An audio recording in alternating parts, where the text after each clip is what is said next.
Okay, so I know we've covered a lot of tough stuff. We've looked at what's going on internationally, looked at what's going on nationally. But now it's time to move on to the awareness part. And it's time to speak, or rather, do something a lot of us need to do. Hear and listen from intelligent, brilliant girls. I want to introduce you to Alyna. Alyna is doing what many girls, is taking advantages that girls are offered, like taking leadership in her own world. And today she's our keynote speaker, because what's the International Day of the Girl without girls?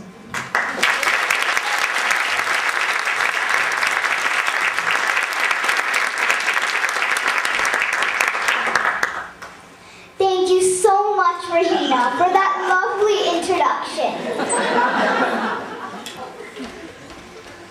Good evening, ladies and gentlemen, boys and girls.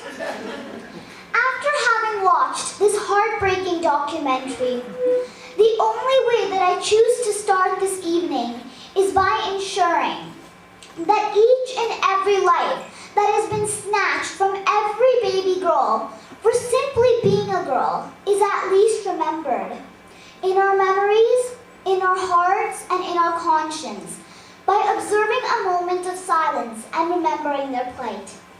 Please join me in standing for a moment of silent remembrance for all those innocent souls.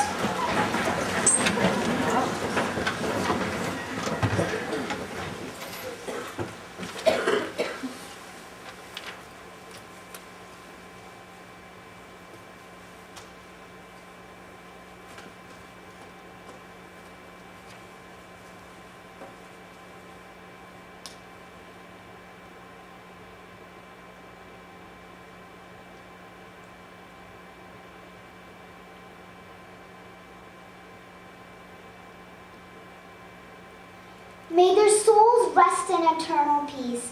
Thank you. Please be seated.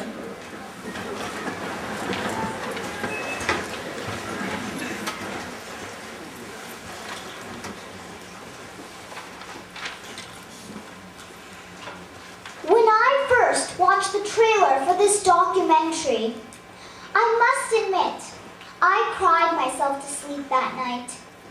The scene where the woman casually mentions that she killed 8 baby girls simply because they did not fit the description of a value to the family was a heartbreaker for me. My parents tried, but could not console me. I was sad and feeling hurt for the babies, and the bitterness and anger for the people committing this gendercide. Why? I kept asking myself. Why would someone do this? How could someone do this to their own children? How could they be so casual and so callous in their deeds? Finally, we decided to pray for all those children who had perished, to pray for all the children who are perishing as we speak. That night, my parents also suggested that I pray for the people who are committing this gendercide, to pray for them to have their burdens lifted so that they didn't have to do these things. Till now, I find that very difficult. As a child, I looked towards the adults around me to protect me in every respect. I count on the adults around me to protect my rights. That is a given for every child, everywhere in the world. The people committing the gendercide have the same responsibility to protect every child that they are blessed with. They are the adults that those babies were counting on for their protection. These adults failed those babies and fetuses. Unfortunately for those babies and fetuses, it turns out that it is these very same adults that they needed protection from. As I stand here before you today, I have one major concern with all this. One major concern. And this concern is the reason why we have all gathered here today. Because I'm pretty sure that each and every one of you here has the same concern as me. The concern is, why is this still happening now in 2012? And why hasn't it been stopped? According to the UN website, and I quote, on December the 19th, 2011, the United Nations General Assembly adopted a resolution to declare October the 11th as the International Day of the Girl Child, establishing a day to recognize girls' rights and the unique challenges girls face around the world, in reserving a day for advocacy and action by and for girls. The UN has signaled its commitment to end gender stereotypes, discrimination, violence, and economic disparities that disproportionately affect girls. End quote. This is the day that will promote girls' human rights, highlight the inequalities that remain between girls and boys, and address the different forms of discrimination that girls suffer around the world. What are these rights that the UN refers to? How many of you here have had the opportunity to read the UN Convention on the Rights of the Child?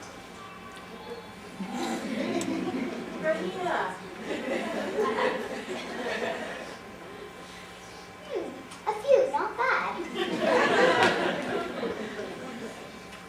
I strongly recommend that you do read that document.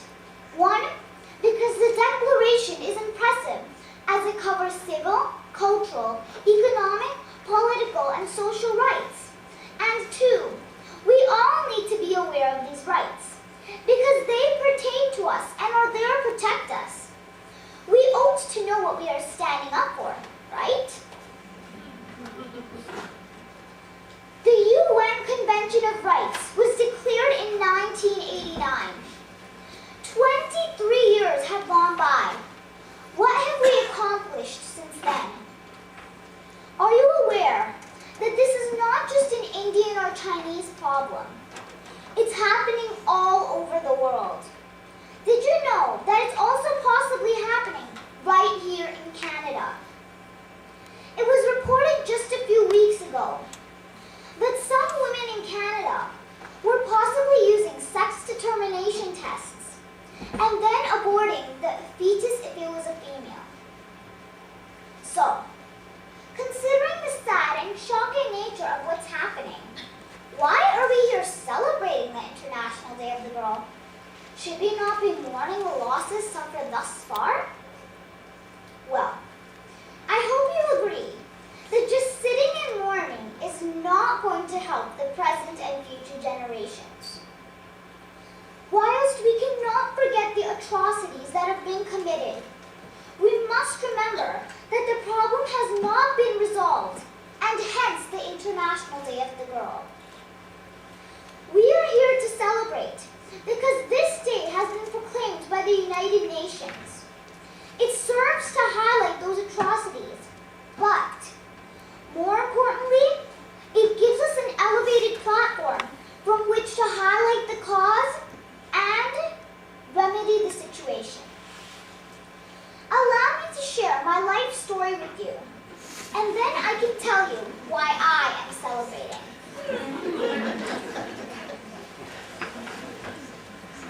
I come from a family where on my mom's side of the family, there are 7 grandchildren, 4 boys and 3 girls, born to 2 sisters and a brother. So there's a good mix of boys and girls there. On my dad's side, it's a different story. Ever since my dad, who is the eldest child, was born, my grandmother had been yearning for a daughter. She's always wanted a daughter. She was blessed with 2 more sons, but she never got the daughter that she always wanted. Years later, she has now been blessed with 5 grandchildren. And guess what? All girls.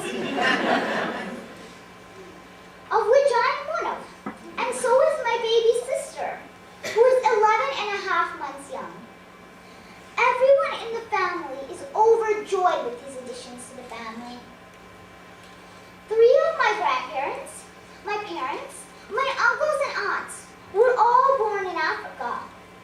All the grandchildren, except for one, were born in Western countries. We are, however, of Indian descent. The documentary stated that the worst offenders of gendercide were China and India. All I can say is that I'm so glad that I was born in a Western country that allows equality to all. More importantly, I'm also very happy that I've been born into a family where my parents and grandparents love me, nurture me, cherish and value my existence. So here's why I am celebrating the International Day of the Girl. First of all, I am a girl. International Day of the Girl.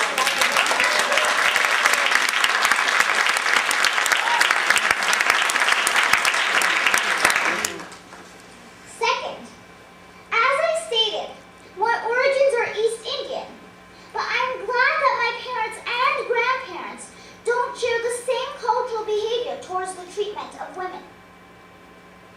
Third, I am glad that I live in Canada because Canada offers everyone equality and protection, although there is always room for improvement, and we have ways to go yet.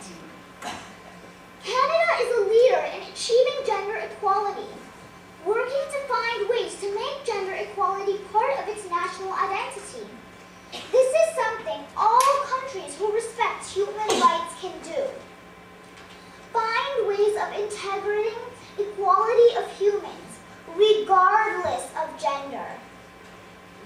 As a matter of fact, are you aware that according to the UN, Canada was actually instrumental in getting the International Day of the Girl established? Fourth, when I watch the documentary, one thing I walk away with is simply stated, there but by the grace of God, go I. And one more reason to celebrate. I am glad to be alive and aware so that I can participate, hopefully together with all of you, in generating the solutions that will put an end to this misery. So that brings me to some constructive questions that will hopefully help me come to terms and figure out what my part in this saga is. Where is the discrepancy in the fact that I'm a girl born in the West and am cherished for who I am, whereas a girl born in other parts of the world is not offered the same opportunities for love and acceptance as I am? Does it have more to do with the family environments that we are raised in, or political will of the country, or both? What is the common denominator that we can latch onto to come up with applicable solutions and implement real change? What can you and I, seemingly ordinary people, do to change the outcome of these biases and attitudes? Isn't it odd that in the Western world, images of a cat or a dog or any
if we all work together.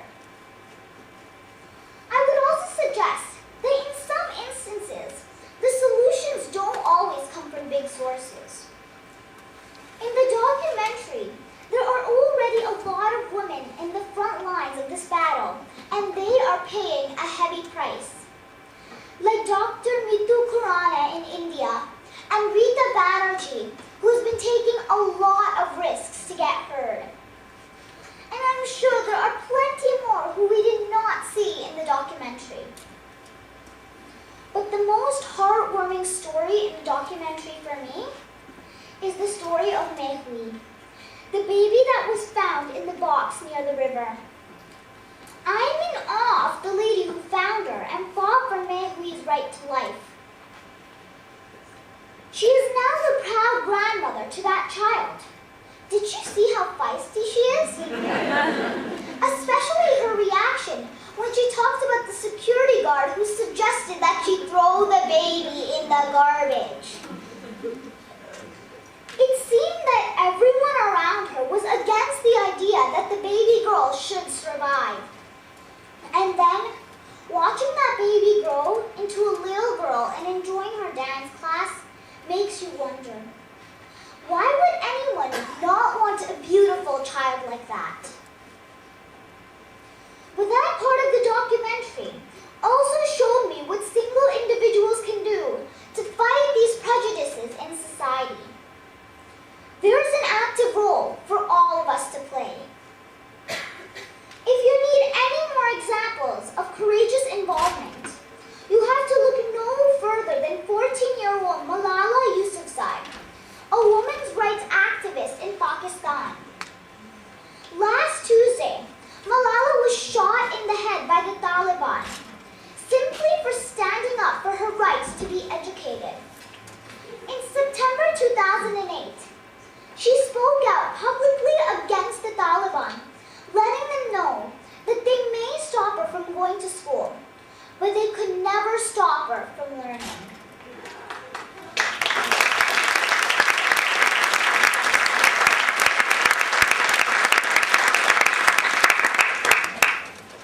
She was aware that she was going to be targeted by the Taliban, and yet that didn't stop her. We need more people like Malala, and I have no doubt that there are several Malalas in this audience. About 60 years ago, Aga Khan III advised the Ismaili community that if a couple had only enough resources to send one child to school, then let that child be the girl child. Because educating a girl greatly benefits the community's health and welfare. This advice was very forward-thinking when he gave it. In view of what happened to Malala this week, I think that it's even more relevant today. Because of the awareness created by the declaration of the International Day of the Girl and this documentary, praying for all the little girls in the world is part of my daily prayers. Because of that daily awareness, I am now motivated to take action. And being part of this forum today is the baby step towards ultimately heading towards a world that is free from the practice of gendercide and infanticide. It is my fervent desire, hope and prayer that all of us working together will be able to generate positive changes. Mahatma Gandhi said, "You must be the change you wish to see in the world." How many of you here want to see the situation changed? How many of you are really and truly committed to getting involved at any level? Before you answer, let me share a parable with you. This is a parable of the spectator and the participant. Two men, each has a small black and white TV set. On their TVs, they watch the daily news while eating popcorn and pretzels. One day, the news channel showed the death of thousands of souls in a far distant land, due simply to a lack of water filters. the carnage and misery on their small black and white TV sets. And they each stood up, got dressed, and walked out of their apartments. Later that day, they both returned to their homes, the first carrying a widescreen color TV, and the other carrying 500 water filters and a plane ticket to that far distant land. The moral of the story is, live life, don't just witness it. So ask yourselves, are you the spectator or are you the participant? Are you living life or just witnessing it? At the beginning of my talk, I started by asking you all to stand in silence in the memory of all those girls who have perished. Now I ask those of you who want to do something about it to stand one more time in the hope that you want to get involved and actually be part of the change. Please stand up and join me in making a pledge.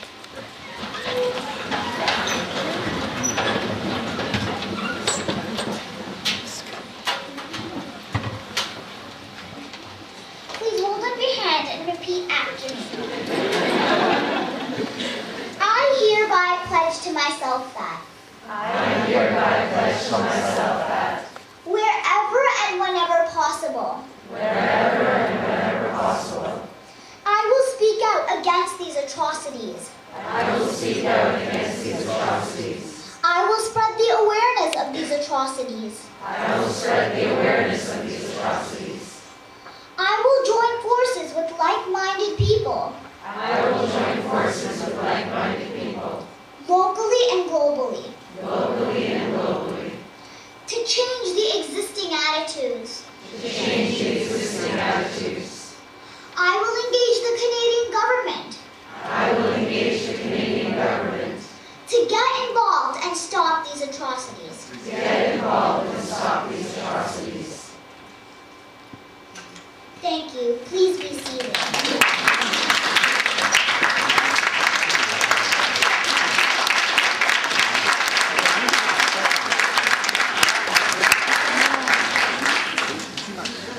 Now let me share a second parable with you. It is about what your life may have in store for you. There was once an insect with no wings. It longed to fly like other beautiful insects it saw when it looked up into the clouds. But all it had ever known was anxiety. And so it ate and ate and ate, and grew so very big. Oh, I will never fly now, nor ever be beautiful, the insect cried as it rolled and pitched precariously on a tiny twig and munched a green leaf with its 6 little jaws. Its compound eyes scanned the skies for a solution, but saw none there. The poor insect grew still and cold in dismay, and then spun a silken hammock for itself to lie down in its misery. It was so anxious that it spun and spun the hammock around itself until it shut away the entire world, and then it cowered, and then passed into a deep sleep. After much time had passed, the insect was very surprised when it awoke with a new purpose in its head and a new form for its body.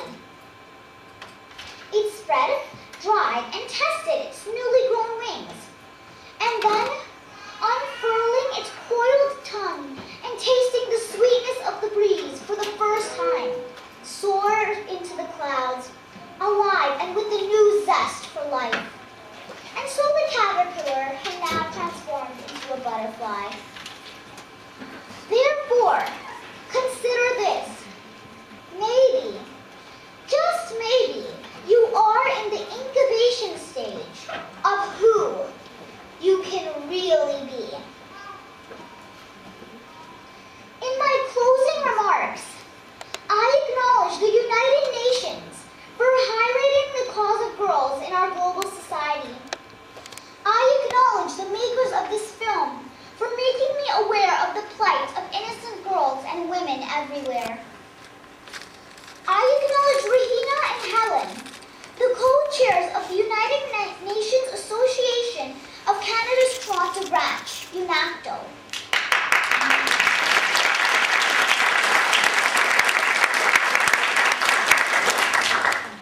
And all the other members of UNACTO for giving me this opportunity to speak today. Most of all, I acknowledge each and every one of you for being here, for living the commitment that you are, for supporting this common cause that has far-reaching consequences, for lending your voice, your ears, your heart, your conscience, your participation, and your actions in eventually eradicating this iniquity from within our global family. Remember, the best way to predict the future is to create it. Thank you and good night.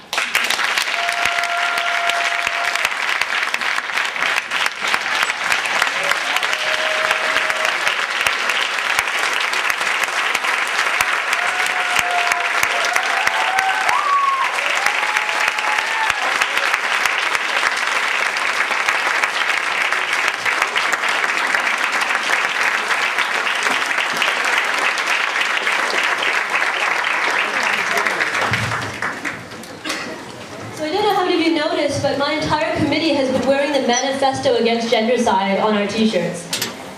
We want to make you honorary committee.